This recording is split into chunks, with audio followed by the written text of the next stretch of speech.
If Krita is showing a something went wrong error, especially while saving, don't panic. In this video, I'll walk you through the most common causes and the fastest fixes so you can get back to working without losing your project.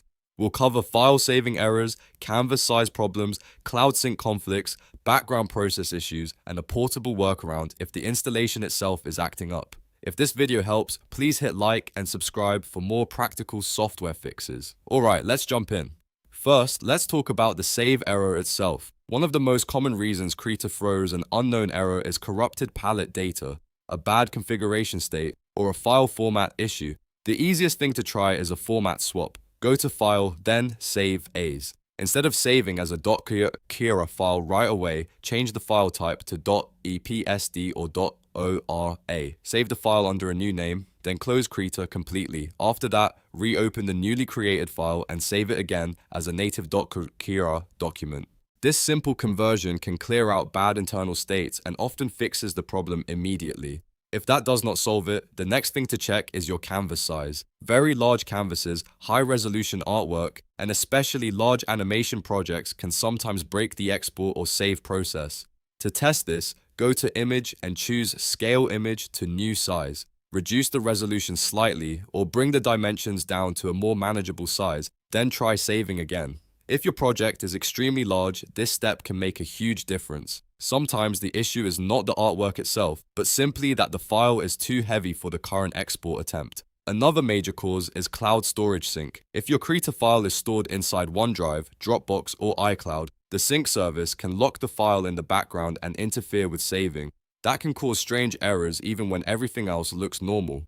The fix is simple. Move your project out of the automatic syncing folder and into a regular local folder, such as a folder on your desktop or in your documents that is not being continuously synchronized. Then open the file from that new location and try saving again. Keeping active projects in a local folder is often much more stable. Now let's move on to another possible cause: hidden duplicate background processes. Sometimes Krita does not fully close, or a stray instance is still running in the background. When that happens, the app can behave like the file is already in use, or it may fail during startup and saving. On Windows, open Task Manager and look for any Krita or Krita.exe processes, and every stray instance you find. On macOS, open Activity Monitor and do the same thing by closing any leftover Krita processes. Once everything is fully closed, reopen Krita and try again.